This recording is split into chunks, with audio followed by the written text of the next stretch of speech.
Are you a gamer struggling to lose weight? You want to lose over 50 pounds and you're just extremely overwhelmed with all the information that's out there to where you get decision paralysis, and you might be thinking now's a good time to hire a coach, but you're not really sure what the hell online coaching even has to offer. My name's Jordan, and I'm the head coach and owner of Phoenix Performance Coaching, where we empower gamers to reclaim their health, lose weight, and build the confidence to finally become the main character of their lives. And I want to show you a full ass breakdown on how Adam did exactly that. Adam, gamer, busy teacher, and he lost over 85 pounds in roughly 7 months. And I am opening up the kimono, I'm opening everything up, and I'm giving you a full peek behind the curtain to show you the inner workings on what an online coaching program looks like and how we utilize all the tools necessary to get Adam down over 85 pounds. I'll link his testimonial below so you'll hear it directly from him. So as you can see, this here is Adam. He started with us at around 260 and he dropped to about 175. So an 85-pound weight loss in about 7 months. This is his calendar. This is what I see on my end.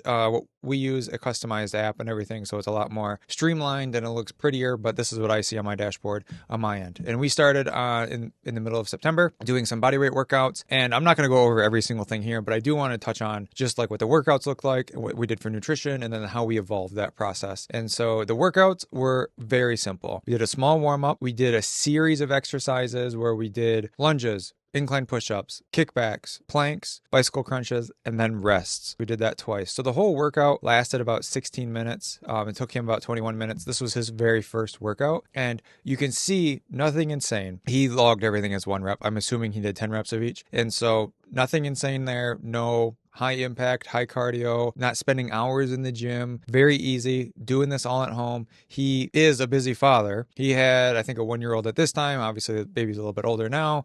Choir teacher, doing a lot of stuff with the church, a lot of singing, a lot of concerts. This was right around holiday season, and it only got worse as the months progressed. So very busy guy, needing to do things in the comfort of his own home, so that way he can be a present parent when needed, not spending hours in the gym. And so we started off with 3 bodyweight workouts, as you saw there. And the other 2 workouts follow the same structure. Warm up, series of exercises, you do those twice, and then a cool down. And you can see how he logged these as 10 reps each. Again, whole thing around 15 minutes, took him about 20, nothing insane. And just for completionist sake, we did the same thing for bodyweight workout 1, and he enjoyed it. I mean, look how consistent he was. He did all of this as the first month. He did all of his workouts, did not miss a single one, and he logged his calories every single day. And so I want to touch on what we did for nutrition, because we have a unique spin on nutrition. A lot of people try to do too much all at once. So they'll do heavy workouts in the gym an hour at a time, 3 to 5 times a week, while cutting their calories too strict and really trying to dial up their protein and macros. And we have a much more relaxed approach than that. So here we are. This was our first day we started. I told him just to simply track calories. We didn't have a calorie goal for the first 2 weeks. I told him just track calories. I don't want to focus on anything else besides gathering data on what you're eating. This is very important because a lot of times we often underreport how much we actually eat. And so we assume we're eating 2,000 calories and then we create a caloric deficit based on that number, and it might be 1,500 calories, but in reality, we're eating 2,500 calories, and that 500 calorie deficit is actually a 1,000 calorie deficit, and it becomes very unrealistic because you're cutting your calories in half almost, rather than just a mild 500 calorie deficit. So what we do is we just gather data for the first 2 weeks or so, figure out how much you're actually eating, and then go from there. And that's exactly what we did. Also, again, peek behind the curtain, sometimes tracking is the intervention in itself, because we know a behavior observed is a behavior changed. And so you can see here, he did a really good job self-regulating what he ate because he knew he had to track. And when we did add a calorie goal, which is when we started with the gold bars here, he didn't really make any big changes because he had already made the changes. And so you can see here some higher days. This Monday was a really high day there, which is something that we chatted about. And so started tracking, had some higher calorie days here. We had this conversation here. And then around this time, we had our check-in call and we added in a calorie goal of around 2,000 calories. And another good thing that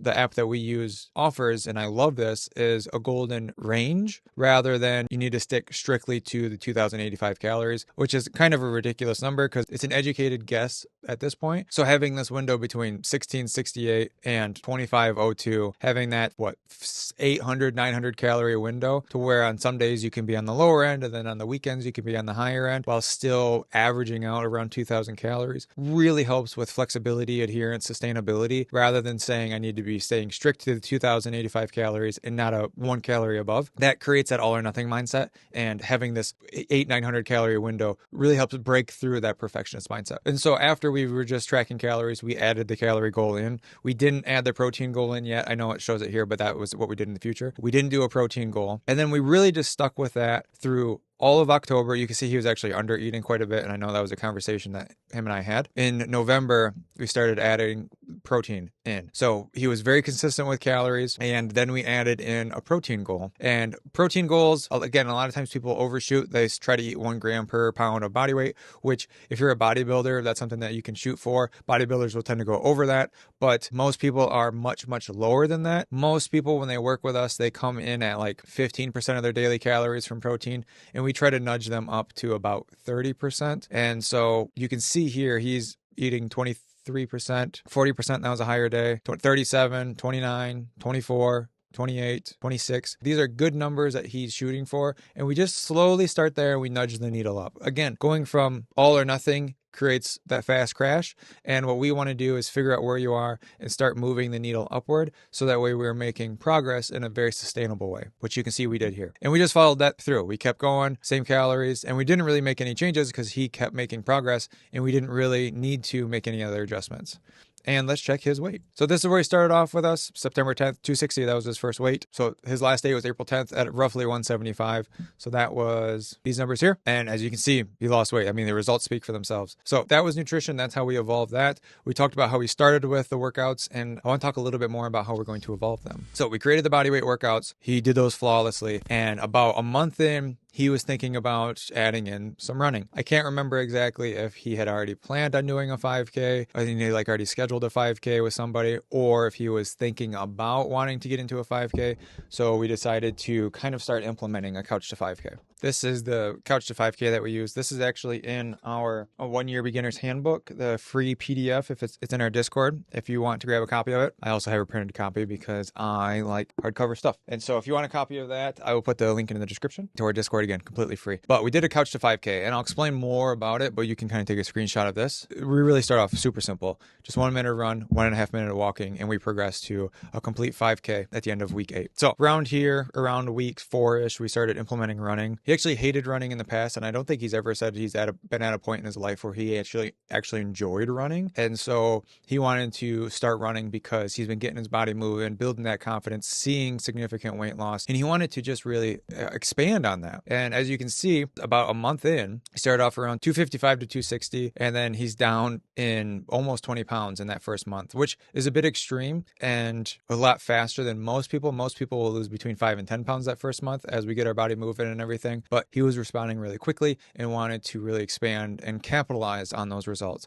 So we added running in, and we kept running, just simply 30 minutes, and he would do whatever he could. I don't think he only ran 0.9 miles in 30 minutes. And if it was a walk run, he just did whatever he could within the 30 minutes. Again, while still getting the workouts in, we leveled them up. And what that looked like was we actually did smaller supersets. Instead of doing like one long circuit, we split them up. So we did bodyweight squats with kneeling push-ups, and then glute bridges, reverse crunches, and high planks as a superset themselves, and then a cool down. So again, nothing insane. Completed in about 20 minutes. We expanded it just a hair. Doing the shorter supersets with a little bit shorter rest, 30 seconds instead of a minute, is a good way to bump up the intensity and freshen things up while only having access to bodyweight movements without feeling like we're really ramping things up or really stretching out the time, because you don't want to be doing bodyweight workouts for 45 to 60 minutes. That's just insane. And that's why I like doing circuits, because it really, you get the most bang for your buck time-wise, rather than doing bodyweight squats, rest, bodyweight squats, rest 3 times, and then moving on to push-ups.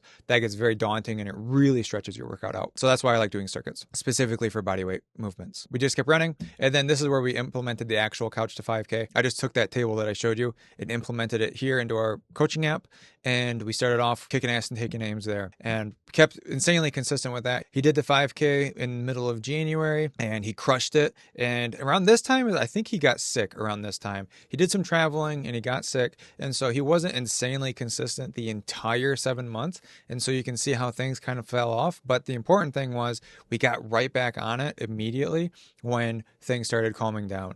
And that's a huge key to just being successful in general, is you can have those slips and falls and fall off the wagon, so to speak. But the important thing is getting right back on it as soon as you can. And so if you are somebody who might overindulge on like a Thursday and Friday, don't just say, okay, well, the whole week shot, I'm going to binge all weekend and then pick things back up on Monday. No, pick things back up on Saturday when you're able to, because that will really help chip away at the perfectionist mindset and keep you moving and keep you more consistent as long as possible. We went from a point where we were doing 3 bodyweight workouts and 2 runs to where we kind of flipped that to doing 3 runs and 2 home workouts, because he was enjoying running more. And so we essentially flipped that while keeping the workout volume relatively the same. And this is just a testament to being more flexible and adaptive to preferences, because your preferences are going to change throughout, a 7-month journey. And ideally the workouts and everything like that are evolving with you. And so we just made a slight change there. Consistency still happening, still great.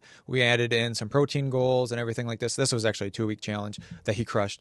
And we just kept slowly nudging that needle. He did the 5K, and then he also wanted to get back into the gym. He had always hated the gym. He had access to a small gym at home. And so we transitioned to the gym a few months in, and he finally, again, had the confidence built to go to the gym. And so we flipped it back to doing 2 days of running and 3 days at the gym. And we did a push-pull leg split. Nothing insane. 30-minute workout. Took him a little bit longer, probably transitioning between exercises.